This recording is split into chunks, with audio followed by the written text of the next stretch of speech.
practice run for the famous ball drop in Times Square, where more than 1 million people will gather to ring in the new year. And with them, plenty of security. NBC's Antonia Hylton joins us now from Times Square, and also with us, NBC's Michelle Grossman, who's going to track the forecast. All right, Antonia, we're going to start with you. State and federal officials have expressed some concern that the event could be targeted. So what do we know about the plans to keep people safe?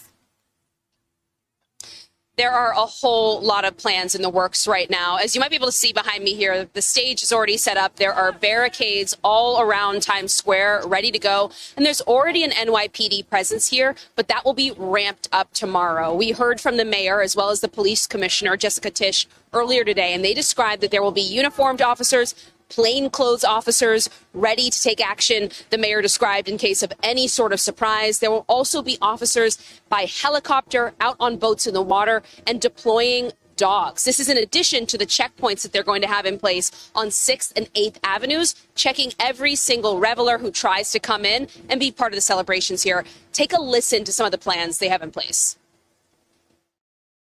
There'll be officers in uniform and out of uniform. We're going to make sure we have the omnipresence of the blue uniform, would always bring that level of security. But there are many officers that have plainclothes assignments to give the element of surprise. Not only do we respond to any immediate threat, as we saw 2 years ago, but how do we continue to keep New Yorkers and visitors safe to enjoy the New Year's?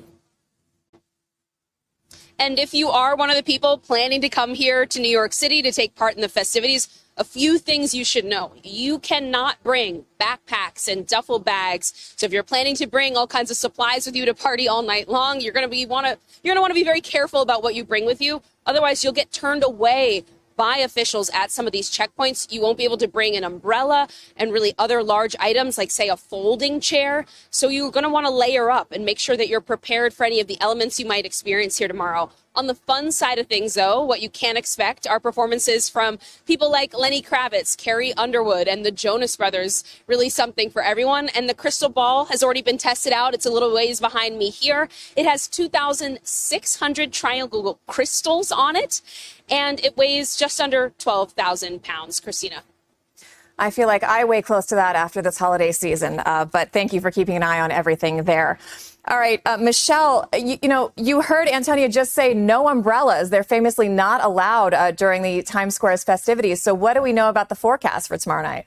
Hi there, Christina. I know. Well, you're not going to need as many layers because it's going to be on the milder side. Temperatures around 50 in New York City at the ball drop, but you're going to need some rain layers because we're looking at the chance for heavy rain. This is why we're watching a system move through the middle of the country today. It's bringing some snowy weather on the north side of this. It's bringing some heavier rain where you see those darker colors. And that's going to be the theme as we go throughout today. Rain and wind throughout New England, that system moving its way towards the east. But look at what happens tomorrow. This is New Year's Day, a New Year's Eve day, where we're looking that storm system moving its way towards the east. So we're looking at some snow in the Great Lakes and some rain into portions of the Northeast. And yeah, it could be heavy at times leading up to that ball drop. Trending drier, though, right near midnight. So we're going to watch that very closely. A drop in highs in the south central states. Plenty of sunshine. That's going to be the place to be in portions of the southwest. Temperatures nice in the upper 60s in some spots. The Pacific Northwest, it's been so wet lately. We're looking dry tomorrow morning, which is nice, and throughout the day tomorrow. So as we go towards New Year's Eve, getting closer to the evening hours, you're going to need the rain gear.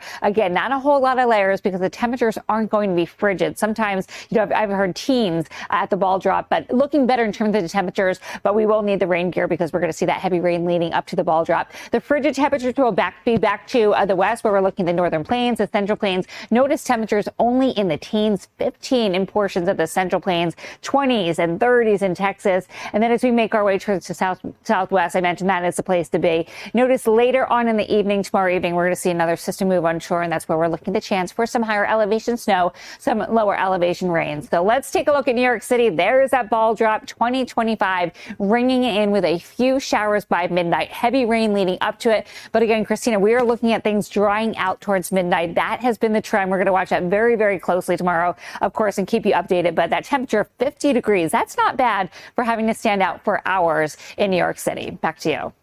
All right, Michelle, hopefully a little bit of dampness won't dampen anyone's experience. Thanks so much.